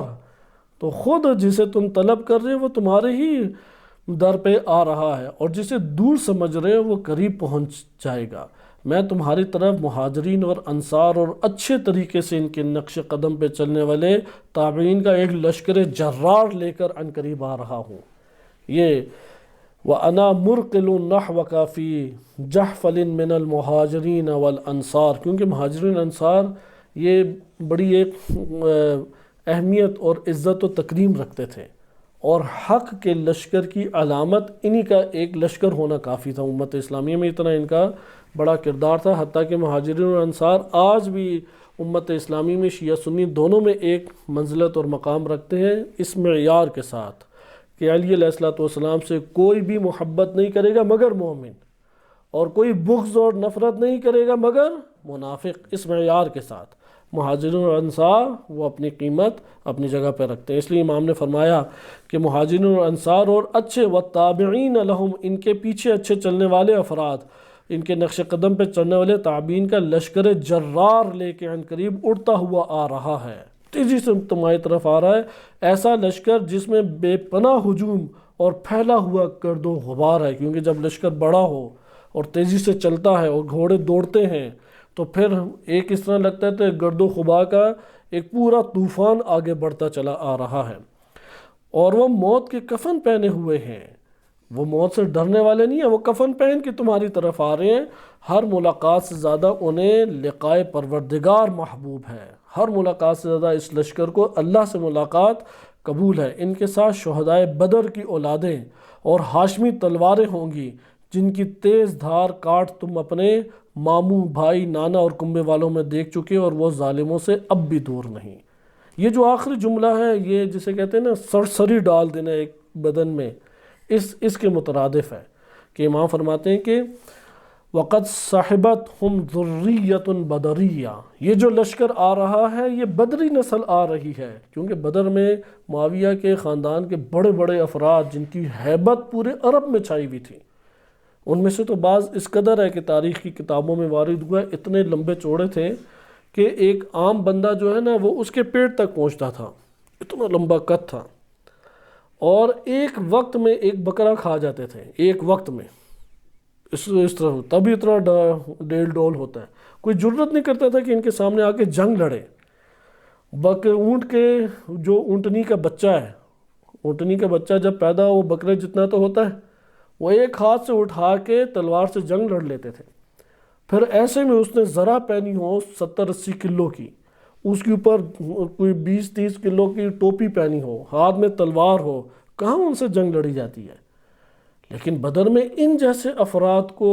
امیر المومنین جناب حمزہ نے ان کی گردنیں اڑائیں۔ اس لیے امام فرماتے ہیں کہ قد صاحبتہم ذریۃ بدریہ، ذریت بدری تمہاری طرف آ رہی ہے، کہ ذریت بدری نسل بدری ہے کہ جسے میں لے کے آ رہا ہوں، وسیوف ہاشمیہ، اور یہ جو تلواریں یہ ہاشمی تلواریں ہیں۔ کون سی ہاشمی تلواریں؟ کہ تم ان ہاشمی تلواروں کو جانتے ہو، قد عرفت مواقع نصالہا، کہ ان ہاشمی تلواروں کی نوک کے اوپر جو گردنیں اڑی تھیں اس کے مناظر تمہیں اب بھی یاد ہوں گے، کہ ان میں تمہارا ایک بھائی حنظلہ بن ابی سفیان تھا۔ اخی سے مراد کیا ہے؟ فی اخی کا، تیرا بھائی حنظلہ بن ابی سفیان، اس کی گردن انہی ہاشمی تلواروں سے اڑی تھی۔ وخالکا، اور تیرا ماموں ولید بن عتبہ، اسی ولید یعنی جو ہند کا بھائی تھا، ولید بن عتبہ، ولید کی گردن بھی اسی سے اڑی تھی۔ وجدکا عتبہ بن ربیعہ، کہ تیرا نانا بھی اسی تلوار سے مارا گیا تھا۔ وَأَهْلِكَ، اور تیرے خاندان کے دیگر بقیہ افراد بھی اس جنگ میں قتل ہوئے تھے۔ وَمَا هِيَ مِنَ الظَّالِمِينَ سَعِيد، اور یہ اب بھی ظالموں سے دور نہیں ہے، یہ پھر تیری طرف سیوف ہاشمیہ بڑھتی چلی آ رہی ہیں۔ یہ اختتام اس کے اوپر ہوتا ہے کہ یہ جو مکتوب نمبر ہم نے 28 پڑھا، میں آپ کی خدمت میں 28 اگلا مکتوب نمبر 30 ہے۔ مکتوب نمبر 29 معاویہ بن ابی سفیان سے متعلق نہیں ہے، مکتوب نمبر 30 چھوٹا سا مکتوب ہے۔ اور اسی ضمن میں ایک اور بات کی جائے کہ جو انشاءاللہ ہم اگلے درس میں پڑھیں گے، اسی سے ملتا جلتا ایک اور خط اور ایک اور جواب وقعۃ الصفین نصب المزاحم کی کتاب میں بھی وارد ہوا۔ یہ غیبت صغریٰ سے بھی پہلے امام نقی علیہ السلام اور امام عسکری علیہ السلام کے دور کے بندے ہیں، 280 ہجری میں غیبت صغریٰ کی یہ کتاب ہے، معذرت، وقعۃ الصفین، اس میں وارد ہوا ہے، اور اس سے ملتا جلتا وہ خط ہے جو معاویہ بن ابی سفیان کا ہے، اور اسی سے ملتا جلتا جواب ہے۔ بعض نے یہ کہا ہے کہ یہ جو نہج البلاغہ میں مکتوب وارد ہوا ہے اور جو وقعۃ الصفین میں مکتوب ہے، دونوں ایک ہی ہیں، لیکن تھوڑے بہت الفاظ تبدیل ہیں، لیکن ابن ابی الحدید کی نظریہ تھی دونوں الگ الگ مکتوب ہیں، مطالب یہی ہیں، لیکن وہ کہتے ہیں کہ یہ والا جو مکتوب ہے وہ الگ لکھا گیا اور یہ الگ لکھا گیا، اور دونوں جواب قریب قریب ہیں، تو اس کا یہ مطلب نہیں ہے یہ ایک ہی مکتوب ہے۔ ہم اس مکتوب کو آج ارادہ تھا کہ پڑھ لیتے، معاویہ بن ابی سفیان کے مکتوب کو، اور اس کا جواب جو امام علی علیہ السلام نے دیا ہے اسی سے ایک خلاصے کے طور پہ پڑھتے، کیونکہ جو آپ مکتوب نمبر 28 پڑھ گئے وہی اس کا جواب بھی ہے، تھوڑے سے اختلاف کے ساتھ۔ لیکن یہاں پہ ایک مسئلہ ہم حل کرتے چلیں۔ میں آپ کی خدمت میں صرف اور صرف دو احادیث بیان کرتا ہوں، اور انشاءاللہ اگلے درس میں ہم بقیہ مکتوبات پڑھیں گے کہ بے توفیق الہی مکتوب نمبر 28 ختم ہوا۔ لیکن مکتوب نمبر 28 میں ایک بیان رہ گیا جس کی تشریح امام علی علیہ السلام نے معاویہ بن ابی سفیان کے سامنے تفصیلی نہیں کی۔ اس میں جو امام علی علیہ السلام کو طعنہ دیا ہے، اس طعنے کی تشریح مقصود ہے۔ وہ طعنہ کس بنیاد پہ دیا گیا؟ ادھر وہ جواب مقصود نہیں ہے جو امام علی علیہ السلام کا موقف ہے، اگرچہ مکتب تشیع کی صحیح سند احادیث میں وہ موقف بھی آیا ہوا ہے کہ جو امام علی علیہ السلام کا موقف تھا اہل بیت علیہ السلام کی زبانی، لیکن جب امام نے اس سازش کو دبانے کے لیے جواب نہیں دیا تو ہم بھی اس جواب کو آگے ابھی اس کو نہیں پڑھتے، کسی اور مورد میں کسی اور حدیث کے ضمن میں اشارتاً اس کی طرف گفتگو کی جائے گی۔ لیکن یہ طعنہ جو دیا گیا تھا کہ اونٹ کی سیز نکیل کھینچ کے، جیسے ایک اونٹ ہوتا ہے بفرا ہوا اور نہیں بات مان رہا ہوتا تو اس کے منہ پہ رسیاں ڈال کے نکیل ڈال کے زور سے کھینچ کے گھسیٹ کے لایا جاتا ہے، تو اے علی بن ابی طالب، معاویہ نے یہ کہا کہ آپ کو بھی اسی طریقے سے کھینچ کے لایا گیا، تب جا کے آپ نے خلیفہ اول کی بیعت کی۔ تو یہاں پہ ہم یہ سوال اٹھائیں گے کہ یہ نوبت کیوں آئی؟ کیونکہ یہ حقیقت ہے کہ امام علی علیہ السلام کو اس طرح سے لایا گیا، اور یہ مظلومیت ہے امام علی علیہ السلام کی، بہت عظیم مظلومیت ہے۔ جناب سیدہ سلام اللہ علیہ کی شہادت کے بعد یہ واقعہ پیش آیا۔ تو امام علی علیہ بعض کہتے ہیں کہ وہ جو شہادت کا واقعہ وہ تھا ہی ہے کہ امام علی علیہ السلام کو اس طریقے سے پکڑ لیا۔ جناب سیدہ سلام اللہ علیہ پہلی مدافع تھی کہ جو امام علی علیہ السلام کو اس سیاسی مخالفین اور ان کی اس جرت کے اوپر جو انہوں نے ظلم ڈھایا امام علی علیہ السلام پر، اس ظلم کے مقابلے میں پہلی مدافع تھی جناب سیدہ سلام اللہ علیہ، انہوں نے دفاع کیا، اور اس دفاع کے نتیجے میں ان کو ہٹانے کے لیے وہ ظلم و تشدد کیا کہ جس کی وجہ سے ان کی شہادت ہو گئی۔ لہذا یہ ایک قول کے مطابق، لیکن ہم یہاں پہ سوچنے کا ایک مقام ہے۔ مدینہ انصار سے بھری ہوئی جگہ ہے۔ انصار ہر دور میں، جب سے نبی صلی اللہ علیہ وسلم مدینہ میں اسلامی حکومت کو قائم انہوں نے رسول اللہ نے فرمایا، تب سے مدینہ کیا ہے، وہ انصار کی اہل بیت علیہ السلام سے قربت، محبت، خدمت کا ایک مقام بن گیا تھا، اور بڑے قریب تھے، یہاں تک کہ انصار کو قوت شمار کیا جاتا تھا اہل بیت علیہ السلام کی۔ لیکن یکسر طور پہ یہ سارا کا سارا منظر تبدیل ہو گیا رحلت رسول کے بعد، کیونکہ مہاجرین 20% تھے، اور اس 20% مہاجرین میں بھی کتنے فیصد ہوں گے کہ جو حضرت ابوبکر حضرت عمر کے موافق گروہ سیاسی میں تھے؟ 5%، بہت وہ آپ 10% کہہ لیں بالفرض، 10%، بقیہ 10% تو بنی ہاشم کا قبیلہ اور دیگر قبائل تھے۔ لہٰذا انصار کی طرف سے جب اہل بیت علیہ السلام کی مدد اور حمایت ختم ہوئی، تب حضرت ابوبکر کی حکومت وہاں پہ قائم ہوئی۔ اگر انصار کی یہ نہ حمایت ختم ہوتی اور یہ نہ انتشار کا شکار ہوتے، امام علی علیہ السلام کے ہاتھ میں حکومت تھی۔ بہرحال یہاں پہ ایک سوال ابھرتا ہے، امام کو کوشش کرنی چاہیے تھی یا نہیں؟ تو امام نے کوشش کی، حقیقت یہ ہے۔ کشی سے میں آپ کی خدمت میں کشی جو ہمارے پاس موجود ہے آپ کی خدمت میں پڑھ رہا ہوں۔ محمد بن اسماعیل یہ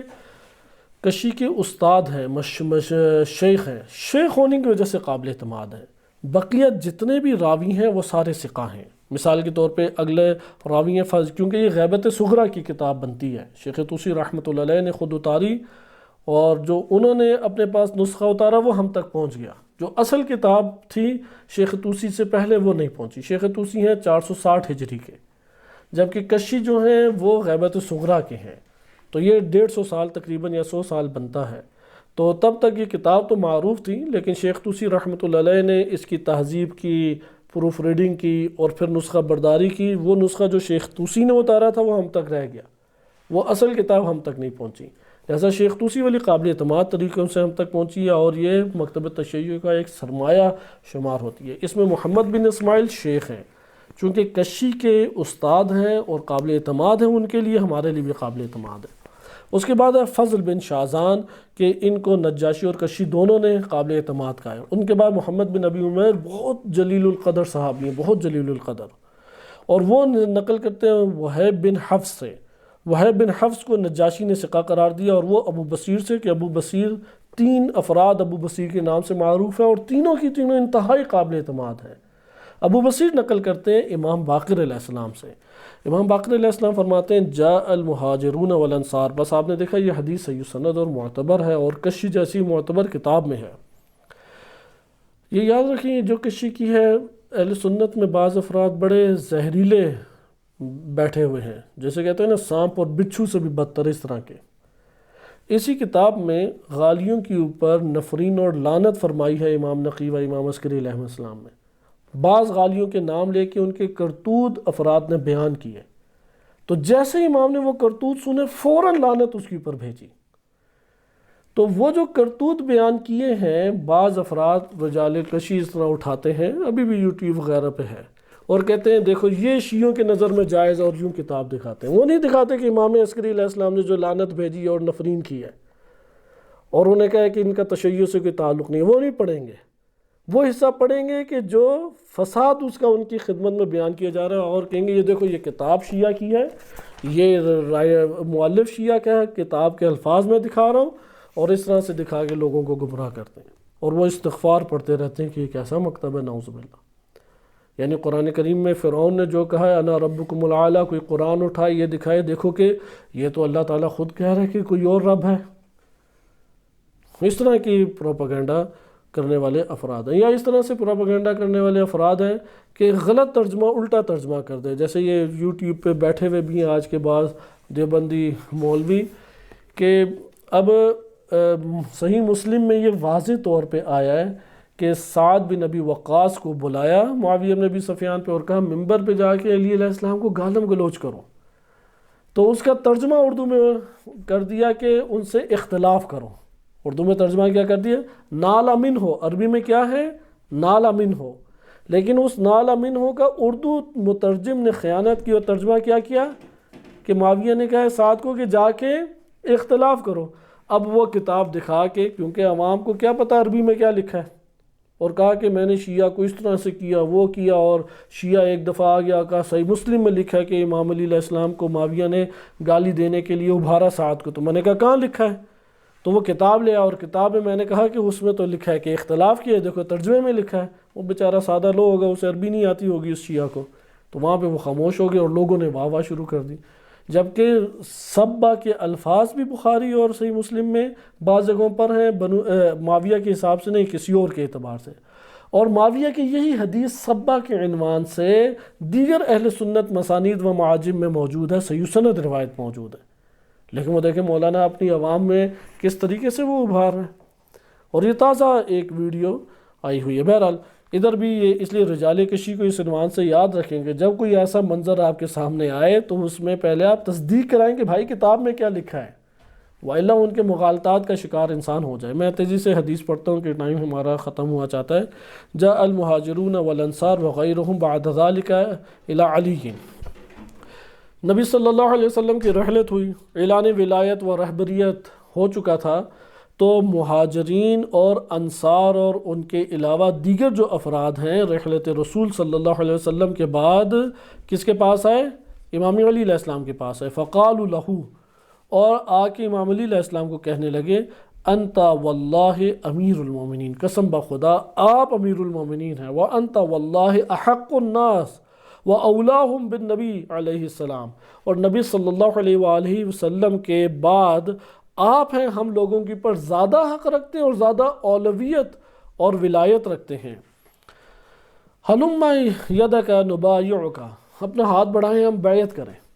امام کو کیا کہیں؟ ان سب مہاجرین اور انصار نے بیعت کریں، ہاتھ بڑھائیں۔ فواللہ لنموتن قدامک، ہم آپ کے قدموں میں مر جائیں گے لیکن آپ کے حکم سے اور اطاعت سے نہیں ہٹیں گے۔ امام علی علیہ السلام وہ فضا کو جانتے تھے، تو فرمایا ان کنتم صادقین فغدوا علی غدا محلقین، اگر تم لوگ اپنے دعوے میں سچے ہو تو کل کے دن آؤ اور سارے کے سارے بالوں کو منڈوا کے آنا، جتنے بھی افراد ہیں، کیونکہ یہ چھوٹا سا حکم ہے۔ اگر اس کو مان لیا تو پھر تو وہ بات صحیح ہے کہ موت جہاں پہ آن پڑے گی اور تلواریں جب اٹھیں گی اور چلیں گی وہاں پہ یہ لوگ نہیں ہٹیں گے۔ یہ چھوٹا سا ایک حکم ہے۔ فقال علی، امام علی علیہ السلام فرماتے ہیں کہ تم اگر سچے ہو تو کل سارے اپنے بالوں کو منڈوا کے آؤ۔ فحلق علی، امام علی علیہ السلام نے فوراً اپنے بال منڈوائے۔ وحلق سلمان، جناب سلمان فارسی رضی اللہ عنہ نے بھی بال منڈوا لیے۔ وحلق مقداد، وحلق ابو ذر، مقداد اور ابو ذر رضی اللہ عنہما انہوں نے بھی بال منڈوا لیے۔ ولم یحلق غیرہم، ان کے علاوہ کسی ایک نے بھی نہیں منڈوائے۔ ولم یحلق غیرہم، ان کے علاوہ کسی نے بالوں کو نہیں منڈوایا۔ ثم انصرفوا، وہ پھر چلے گئے۔ فجاءوا مرۃ اخری، کیونکہ اگلے دن آئے تو دیکھے سب کے بال ہیں، امام نے کچھ بھی نہیں کہا، اور پھر اگلے دن آ گیا بعد ذالک، اور امام نے دوبارہ انہیں جاتے ہوئے نصیحت کی کہ میں نے چھوٹا سا ایک کام کہا تھا، وہ کر لیتے تو پتہ لگ جاتا اور بیعت کے لیے میں ہاتھ بڑھا دیتا۔ تو اگلے دن پھر آئے، انہوں نے کہا ہم کریں گے، کہ وہ آ کے کیا کہتے ہیں، فجاءوا مرۃ اخری، اب چند دنوں کے بعد عزم کر کے دوبارہ آئے، انت واللہ امیر المؤمنین، قسم بخدا آپ امیر المؤمنین ہیں، مہاجرین اور انصار نے کہا۔ وَأَنْتَ أَحَقُّ النَّاسِ، آپ سب سے زیادہ حق رکھتے ہیں، وَأَوْلَاهُمْ، اور سب سے زیادہ ہم پر ولایت رکھتے ہیں نبی صلی اللہ علیہ وسلم کی وجہ سے۔ هَلُمَّ يَدَكَ نُبَايِعُكَ، ہاتھ لائیں بڑھائیں ہم بیعت کریں۔ تو وَحَلَفُوا، اور انہوں نے پھر قسمیں کھائیں کہ ہم ڈٹے رہیں گے بیعت پہ، مر جائیں گے، جگہ سے نہیں ہٹیں گے۔ جیسے ہمارے وہاں ہوتا ہے لبیک یا حسین، صحیح ہے کہ ما ترکناک یا حسین، کہ ہم حسین آپ کو نہیں چھوڑیں گے، مر جائیں گے، ڈٹے رہیں گے۔ امام علی علیہ السلام سے بھی انہوں نے شعار بلند کیے۔ فقال، امام علیہ السلام نے فرمایا یہی جملہ کہ اگر تم سچے ہو تو پھر کل کے دن میرے پاس آؤ، لیکن بالوں کو منڈوا کے آؤ۔ لیکن کوئی بھی نہیں آیا، پھر دوبارہ انہی تین کے علاوہ کسی اور نے جرت نہیں کی، اور یہ تین تھے جن کے بال منڈوائے ہوئے تھے۔ تو راوی کہتے ہیں یعنی ابو بصیر، قلت فما کان فیہم عمار، عمار ان میں نہیں تھے، عمار چھوٹا نام نہیں ہے، عمار نہیں تھے۔ فقال لا، عمار ان میں نہیں تھے۔ قلت فعمار من اہل الردہ، پھر عمار ان میں ہے کہ جو بعد میں پلٹ گئے۔ تو امام علیہ السلام نے فرمایا ان عمار قد قاتل مع علی بعد، ہاں وہ عمار کا شمار ان میں ہوتا ہے جو بعد میں پلٹ گئے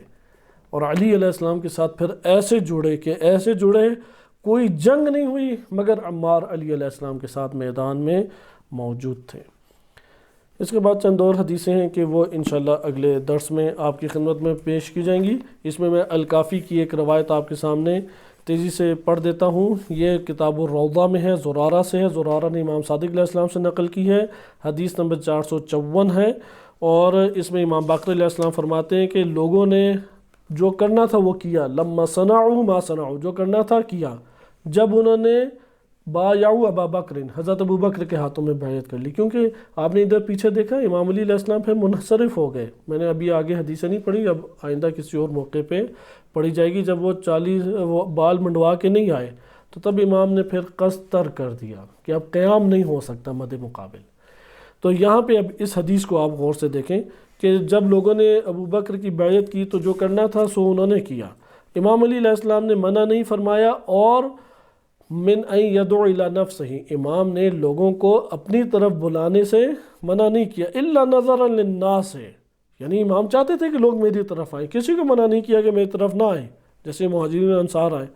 لیکن لوگوں کی طرف دیکھا، وتخوفا علیہ، اور دیکھا ان کے اوپر خوف، اور امام کو خوف کا شکار ہوئے، خود امام علی علیہ السلام خوف کا شکار ہوئے۔ امام نے دیکھا لوگوں کی طرف کہ لوگ امام کی طرف رغبت اس طریقے سے ٹھوس اور استقامت کے ساتھ نہیں رکھ رہے، وَتَخَوُّفًا عَلَيْهِمْ، اور امام کو یہ خوف لاحق ہوا، أَن يَرْتَدُّوا عَنِ الْإِسْلَامِ،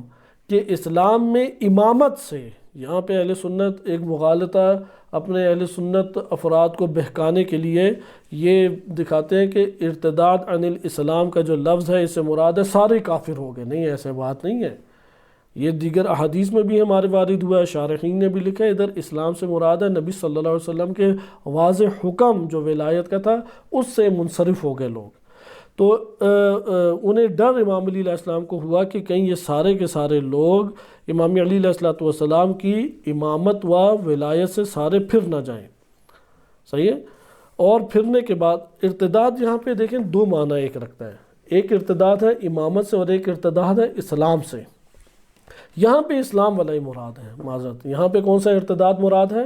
اسلام والا۔ امام کو خوف یہ لاحق ہوا کہ کہیں سارے کے سارے لوگ دوبارہ اسلام سے پھر نہ جائیں اور دوبارہ بت پرستی کی طرف نہ آ جائیں، اس لیے فرماتے ہیں کہ وہ لوگ دوبارہ بتوں کی پوجا نہ شروع کر دیں اور لا الہ الا اللہ کہنے کے منکر نہ ہو جائیں، اور نبی صلی اللہ علیہ وسلم کی نبوت کا انکار نہ کر بیٹھیں۔ اس لیے کان الاحب الیہ ان یقرہم علی ما صنعوا، اس لیے امام نے پھر یہی چاہا کہ ان لوگوں نے جو کچھ کر چکے ہیں اور تمام کے تمام افراد اسلام سے ایک جا کے مرتد ہوں، ٹھیک ہے حضرت ابوبکر کی بیعت کی ہے تو میں خاموش ہو جاتا ہوں،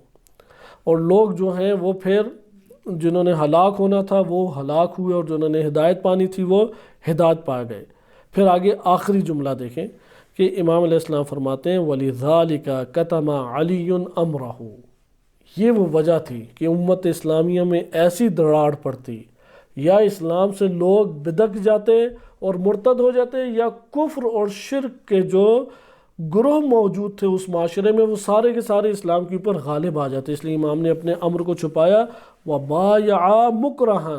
اور مجبوراً بیعت کی، مجبوراً بیعت کی، حیث لم یجد اعوانا، چونکہ انہیں کوئی اپنا مددگار دکھائی نہیں دیا۔ وصلی اللہ علی سیدنا محمد وآلہ الطاہرین۔